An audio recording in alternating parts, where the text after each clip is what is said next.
மக்களை வணக்கம். நான் உங்கள் கோடங்கி. ஒரு வழியாக 2 நாள் டெல்லி பயணத்தை முடித்து கொண்டு சென்னை திரும்புவதற்கு விமான நிலையம் வந்துவிட்டார் தமிழ்நாட்டினுடைய முதலமைச்சர் விஜய். டெல்லியில் முதல் முறையாக தமிழ்நாட்டில் ஒரு முதலமைச்சரான பிறகு முதல் முறை விசிட் வந்து டெல்லிக்கு பிரதமரை சந்திக்க நேரம் கேட்டிருந்தார். அதே மாதிரி நேற்றைக்கு பிரதமரை சந்தித்தார். அப்புறம் அமித்ஷா சந்திப்பு இருக்குதுன்னு சொன்னாங்க. அதற்கான நேரம் கேட்டதாக சொல்லப்பட்டது. ஆனால் அமித்ஷா சந்திக்கவில்லை. நிர்மலா சீதாராமனை சந்தித்தார். முதல்வர் சந்திப்பு என்பது தமிழ்நாட்டினுடைய மிக முக்கியமான நிகழ்வு. முதல் முறையாக வெற்றி பெற்று யாரெல்லாம் டெல்லிக்கு போனாலும் அவங்க போய் அங்கே சந்திக்கும் போது தமிழ்நாட்டினுடைய பல்வேறு விஷயங்கள் குறித்து கொஞ்சம் விலாவரியான ஒரு பெரிய திட்ட அறிக்கையை எடுத்துகிட்டு போய் கொடுக்கறது வழக்கம்.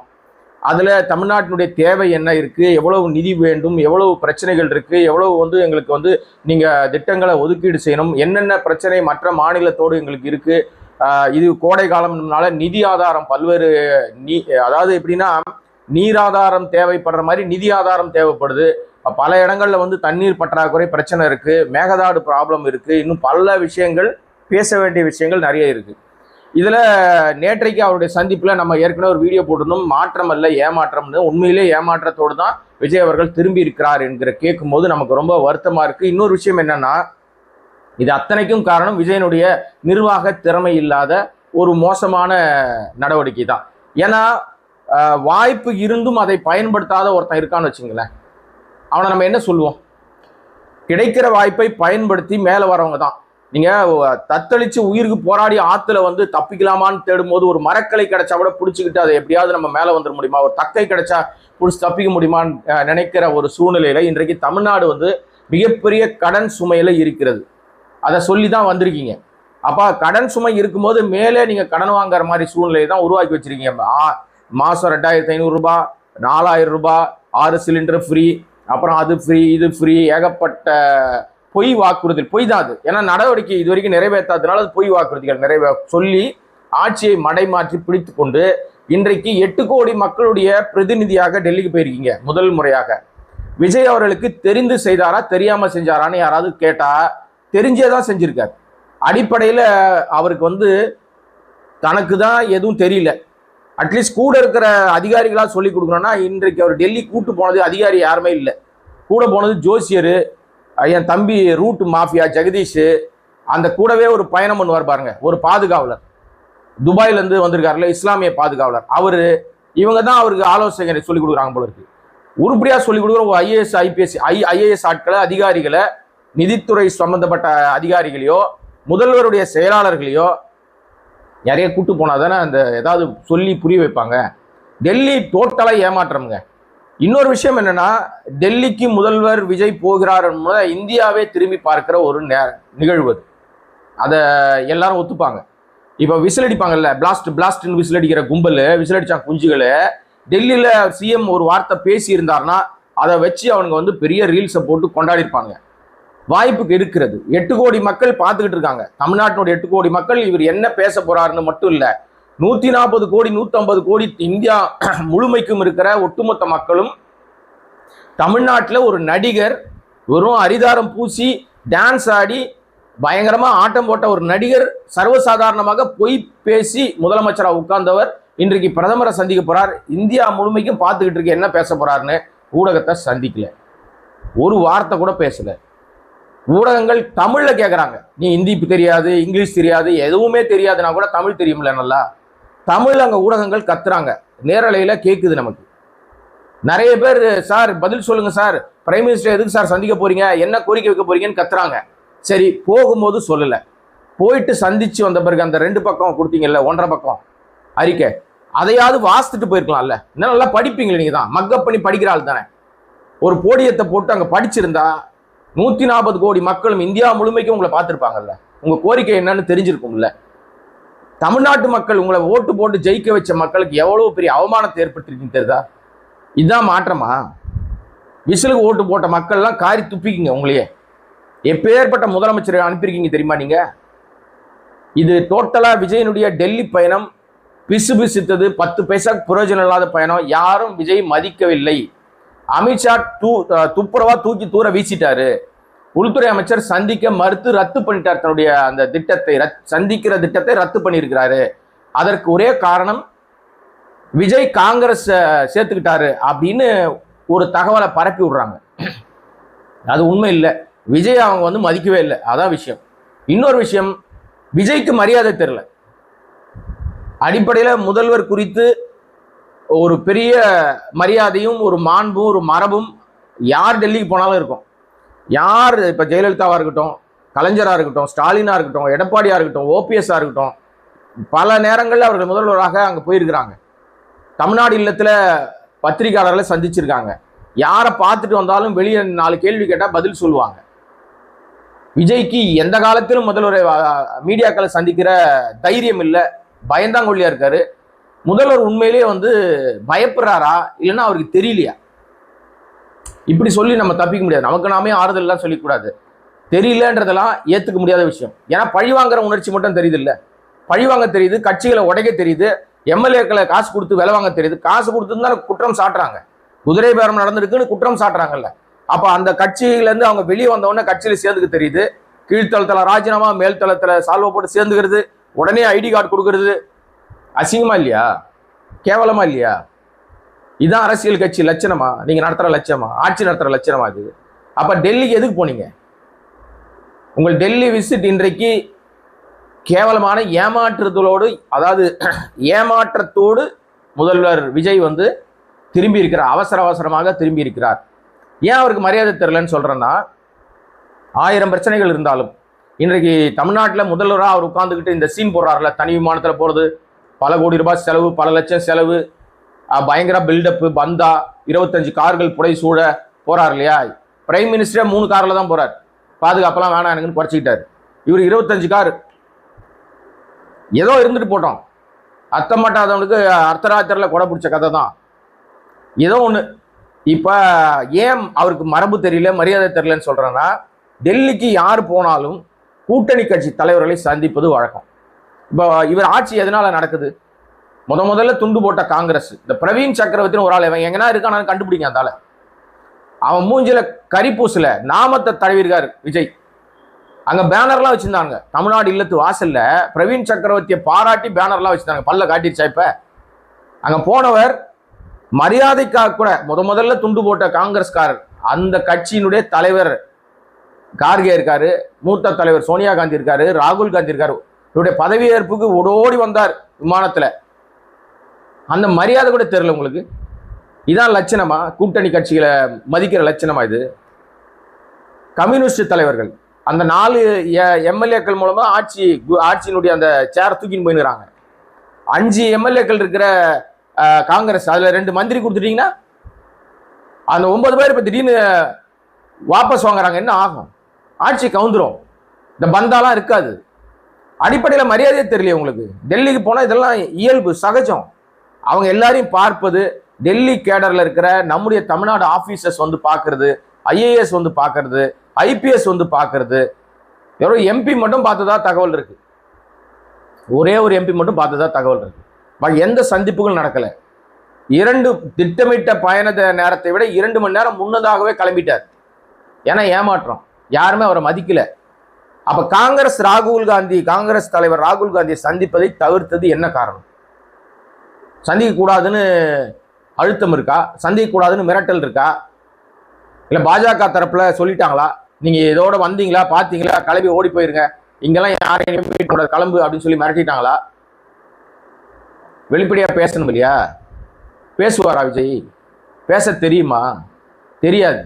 ஏன்னா தமிழ்நாட்டின் மானம் காத்துல போயிடுச்சு. இன்னைக்கு உலகம் முழுக்க இருக்கிற தமிழர்கள் பார்த்துக்கிட்டு இருக்காங்க. முதல் முறையா விஜய் வந்து டெல்லிக்கு போயிருக்காரு. மோடியை பார்க்கிறார், அடுத்து அமித்ஷாவை பார்க்கிறார், அப்புறம் வந்து நிர்மலா சீதாராமனை பார்க்கிறார், ராகுலை பார்க்கிறார். இங்க கூட்டணி கட்சி தாண்டி எதிர்கட்சிகளா இருந்த தீய சக்தின்னு சொல்லப்பட்ட ஸ்டாலின் வீட்டுக்கே போனார். கட்டி பிடிச்சாங்க எல்லாம். பாத்தீங்கல்ல? அதெல்லாம் சீமான வீட்டுக்கு போறார், கட்டி பிடிக்கிறார், வாசல்லே வந்து வரவேற்கிறார். வைகோ வீட்டுக்கு போறார், வீரமணி அவர்களை போய் பார்க்க போறார். இந்த பெரிய மான மரியாதைலாம் இங்க போச்சு இல்ல? எல்லாமே போய் பயங்கரமா பார்த்து சீன்லாம் போட்டார்ல, அங்க மான மரியாதை காத்துல போத.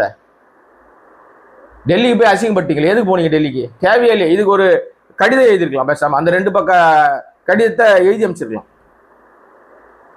நம்முடைய உரிமைங்க. தமிழ்த்தாய் வாழ்த்து பாடுறது நம்முடைய உரிமை. அதுக்கு அங்க பர்மிஷன் கேட்டு தான் பாடுவீங்களா?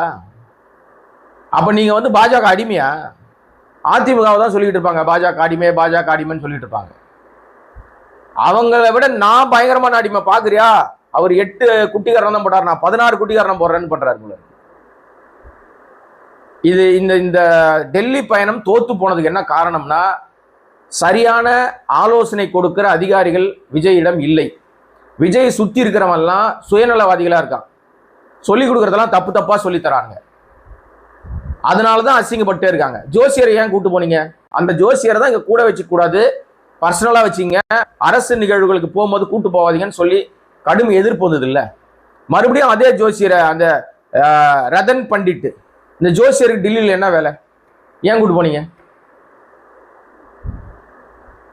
விஜயனுடைய செயல்பாடுகள் ஒட்டுமொத்தமா அசிங்கமான டர்ட்டி பாலிடிக்ஸ் அப்படின்றத மீண்டும் ஒரு முறை டில்லியிலும் அரங்கேற்றி இருக்கிறார். டெல்லி பத்திரிகாரெல்லாம் காரி துப்புறான்.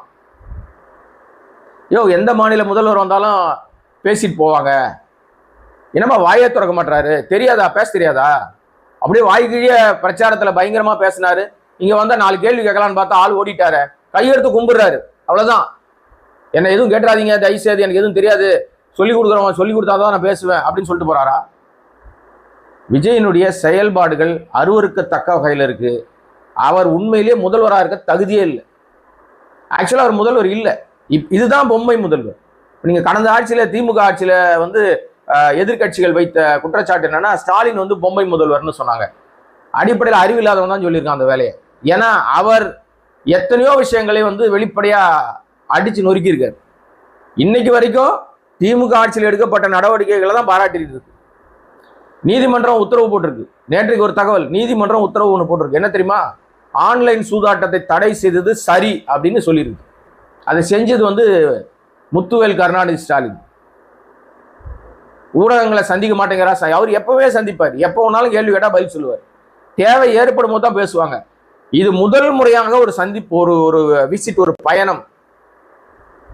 தமிழ்நாடு இல்லத்துல உங்களை மீறி யாரும் எந்த கேள்வியும் கேட்ட மாட்டாங்க. உங்க பர்சனல் கேட்டுருவாங்க, பயன்ட்டீங்களா? கேட்க மாட்டாங்க. அவ்வளவு நாகரிகம் இல்லாதவர்கள்லாம் பத்திரிகையாளர் கிடையாது. நீங்க தான் நாகரிகமே இல்லாம நடந்துக்கிறீங்க. நீங்க அதிகாரத்துல உட்கார்ந்துட்டோம், நாம இஷ்டத்துக்கு எதுவுமே நம்மளை கேட்க முடியாது, நாம் எதுவும் சந்திக்க வேண்டிய அவசியம் இல்லைன்னு நினைக்கிறீங்க. நாம இன்னொரு மினி வெர்ஷன் மோடின்னு நினைக்கிறீங்க. அப்பேற்பட்ட மோடிய அவருக்கு வேண்டிய யாரையாவது ஒருத்தரை, தந்தி டிவியை கூப்பிட்டு பேசுறாரு, ஏஎன்ஐ கூப்பிட்டு பேசுறாரு. ஆனா ஸ்கிரிப்டட் ஏதோ ஒண்ணுங்க, கூப்பிட்டு ஒரு ஊடகத்துல பேசவா செய்யறாரு. ஒரு 10 பேர் மைக்க வச்சுட்டு இதை மட்டும் கேளுங்கன்னா சொல்றாரு. அந்த துணிச்சல் கூட இல்லையே உங்களுக்கு. மோடியை விட மோசமா போயிட்டீங்களே. ஆக இந்த டெல்லி பயணம் என்பது மிக மிக மோசமான ஒரு ஏமாற்று பயணமாக மாறி இருக்கிறது. தாவேக ஆட்சியில் லட்சணம் எப்படி அப்படின்றத இந்த டெல்லி பயணம் மீண்டும் ஒரு முறை தமிழ்நாடு மக்களுக்கு உணர்த்தி இருக்கிறது. தமிழ்நாட்டில் பிரச்சனை, எவ்வளோ பிரச்சனை இருக்குது. துணை சபாநாயகர்னு ஒரு ஆள் இருக்கார், ரவிக்குமார். துணை சபாநாயகர் ஆய்வுக்கு போறாராம். என்னடா ஆய்வுக்கு போனார்? துணை சபாநாயகர் ஆய்வுக்கு போற அளவுக்கு நாம இதுவரையும் பார்த்ததே இல்லையே. இதுவரை எத்தனையோ ஆட்சிகள் இருந்திருக்குது. ஆனா துணை சபாநாயகர்னு ஒருத்தர் வந்து ஆய்வு நடத்தி நம்ம பார்த்ததே இல்லை. ஆய்வுக்கு போறாருன்னா எங்க ஆய்வுக்கு போனாருன்னு பார்க்கணும். அதான் ரொம்ப முக்கியம். போன இடம் சரக்கு, ஒயின் ஷாப்பு. அங்க ஆய்வுக்கு போய் சரக்கு பேரலான்னு சொல்றாரு வரிசையா. இது என்ன விலைக்கு வித்தீங்க? இது என்ன? இது நாட்டுக்கு ரொம்ப முக்கியம். அது துணை சபாநாயகருக்கு நாட்டுக்கு ரொம்ப முக்கியமான வேலையை ரவிக்குமார் செய்யறாரு. அதே ஊடகங்கள் வந்து பிரேக்கிங் நியூஸ் போட்டுருக்காங்க. மானங்கட்டத்தனமா இல்லையா? இது ஒரு ஆய்வா? இது அதற்கு மதுவிலக்கு துறைன்னு ஒரு அமைச்சர் இருக்காரு, விக்னேஷ்னு. அவர் செய்ய வேண்டிய வேலையை நீ ஏன் செய்யற? உனக்கு என்ன வேலை? உனக்கு அசம்பிளி ஹவுஸ்க்குள்ள நீ துணை சபாநாயகர், அவ்வளவுதான். உங்க தொகுதிக்கு போய் உங்க தொகுதியில நலத்திட்ட உதவிகள் செய்யறதுக்கு, அல்லது அங்க இருக்கிற மக்கள் பிரச்சனைக்கு போய் பண்ண. இது மக்கள் பிரச்சனையா? சரக்கு மக்கள் பிரச்சனையா? குடிமகன்களுக்குன்னு தனியான அமைச்சர் இருக்காரு, அவர் பார்த்து பாருப்பா. ஏன் தெரியுமா இவருக்கு போயிருக்காரு? பழக்க தோஷம் அப்படின்னு நான் சொல்ல, ஊடகங்கள் சொல்லும், சமூக வலைதளங்கள் சொல்லுவாங்க. ஏன்னா இவர் குறித்து வந்த புகைப்படம் என்னன்னா, அவர் துணை சபாநாயகரா பதவியில அமர வைக்கப்பட்டார் அப்படின்னு சொன்ன உடனே, அவர் தான் அவர் பொறுப்புக்கு வர்றாருன்னு சொன்ன உடனே ஒரு புகைப்படம் வைரல் ஆச்சு. அந்த புகைப்படத்துல ஒயின் ஷாப்ல அவர் உட்கார்ந்துட்டு இருக்காரு. முன்னொரு காலத்துல முன்னாடி ஃபுல்லா இருக்கார், மகிழ்ச்சியா இருக்கு, உற்சாகத்துல இருக்காரு மனுஷன். அந்த புகைப்படத்தை போட்டு இப்படிப்பட்டவரைத்தான் துணை சபாநாயகர் இருக்கிறார், விசில் விஜய் அப்படின்னு போட்டு மீம்ஸ் பறந்துச்சு. அந்த பழக்க தோஷத்தினுடைய விளைவு அடிக்கடி போய் போய் பழகினவர் இப்போ அமைச்சராகவும், அமைச்சர்ன்ற பாருங்க, துணை சபாநாயகரும் கான்வாய் கார்ல, சிகப்போலக்கு எரியிற கார்ல, கான்வாய் கார்ல, இவர் பின்னாடி கார் வருது, முன்னாடி ஒரு சைரன் வண்டி போகுது, ஒயின் ஷாப்ல நிறுத்தி ஆய்வுக்கு போறார். எப்பேற்பட்ட மாற்றம் இது அல்லவா மாற்றம் அப்படின்னு நாமெல்லாம் புலகாக இதை அடையணும். தமிழ்நாட்டு மக்கள் விசிலுக்கு ஓட்டு போட்டீங்கல்ல, குத்துன்னு குத்துனீங்கல்ல, மாற்றங்களை பாருங்க. எப்பேற்பட்ட அமைச்சர்களையும் துணை சபாநாயகரையும் எம்எல்ஏக்களையும் பெற்று இருக்கிறோம்னு ஒரு ஊர்ல போராட்டம் பண்றாங்க. அந்த ஊர்ல போராட்டம் பண்றவங்களுக்கு எம்எல்ஏ யாருன்னே தெரியல. எங்களுக்கு எம்எல்ஏ யாருன்னே தெரியாதுங்க, விஜய் வர சொல்லுங்க அப்படின்றாங்க. யோ, அந்த ஊர்ல எம்எல்ஏ வந்து விஜய் கட்சிமா, விசில்ல தான் நீங்க ஓட்டு போட்டீங்க, நீங்க தான் ஓட்டு போட்டீங்கன்னா நாங்க விஜய்க்கு தான் ஓட்டு போட்டோம், அவரை வர சொல்லு. எப்பேற்பட்ட மாற்றம் இது அல்லவா மாற்றம்? ஏமாற்றம், துர்நாற்றம். ஆக விஜயனுடைய இந்த டெல்லி பயணம் என்பது ஒட்டுமொத்தமாக தமிழர்களை கொச்சைப்படுத்தி, அவமானப்படுத்தி, அசிங்கப்படுத்தி 8 கோடி மக்களையும் கேவலப்படுத்தி இருக்கிறார் விஜய். பிளஸ் அவரை ஓட்டு போட்ட மக்களையும் அசிங்கப்படுத்திட்டார். கூட்டணி கட்சி தலைவர்களை ஒட்டுமொத்தமாக இதுக்கு மேல அந்த நீங்க விஜய்க்கு முட்டு கொடுக்கணுமா? இதற்கு எப்பேற்பட்ட முட்டுக்களை கொடுக்க போறாங்கன்னு பாருங்க.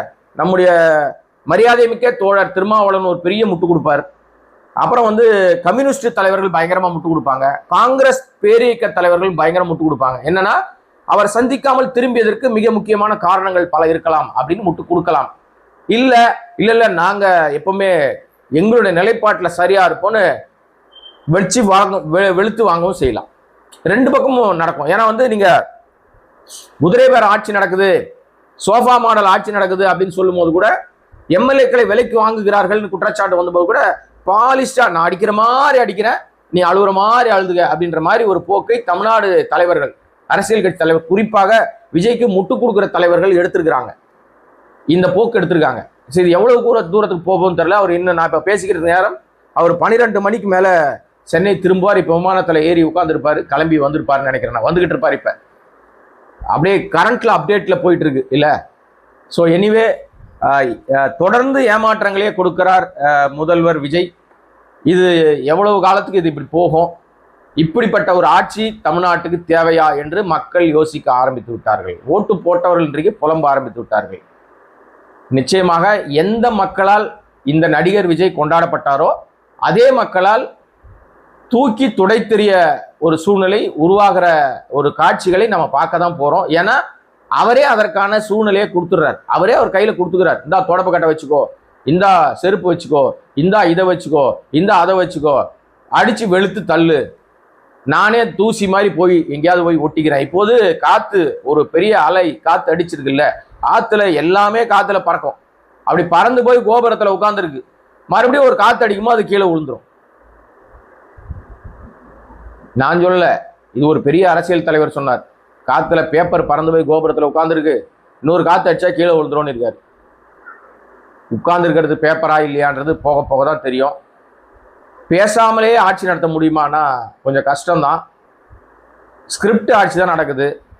அவர் ஆக்டிங் முதல்வராக தான் இருக்காரு. ஷேடோ முதல்வராக ஆதவ் இங்கே ஒரு வேலை பார்த்துட்டு இருக்காரு. அது கட்சிகளை உடைக்கிற வேலையை பார்த்துட்டு இருக்காரு. அவங்க மாமியார் இன்னொரு கட்சியை உடைக்கிற வேலையை பார்க்குறாங்க. லாட்ரி குடும்பம் தான் தமிழ்நாட்டை ரூல் பண்ணிக்கிட்டு இருக்கு. அவங்க ரூல் பண்ண ஆரம்பித்து கிட்டத்தட்ட 2 வாரங்களை நம்ம தொட்டுட்டோம். இந்த 2 வாரங்களில் 30க்கும் மேற்பட்ட படுகொலைகள், பாலியல் பிரச்சனைகள், பாலியல் அத்துமீறல்கள், கொலைகள் தொடர்ச்சியாக நடக்குது. சட்டம் ஒழுங்கு சீர்குலைஞ்சு போச்சு. அபத்தங்களும் அசிங்கங்களும் அரசியலில் இதுவரை பார்க்காத கேவலங்களும் நடந்துகிட்டு இருக்கு. இது எந்த எல்லைக்கு போகும்னு தெரியல. வருத்தமான பதிவு தான். மீண்டும் உங்களை சந்திக்கிறேன். கோடைங்க வாய்ஸ் சேனலை சப்ஸ்கிரைப் பண்ணி ஆதரவு கொடுத்தால் உங்களுடைய தனிப்பட்ட பார்வையாளருடைய ஆதரவால் மட்டுமே நடத்தப்படுகிற சுயாதீன ஊடகம். நன்றி, வணக்கம்.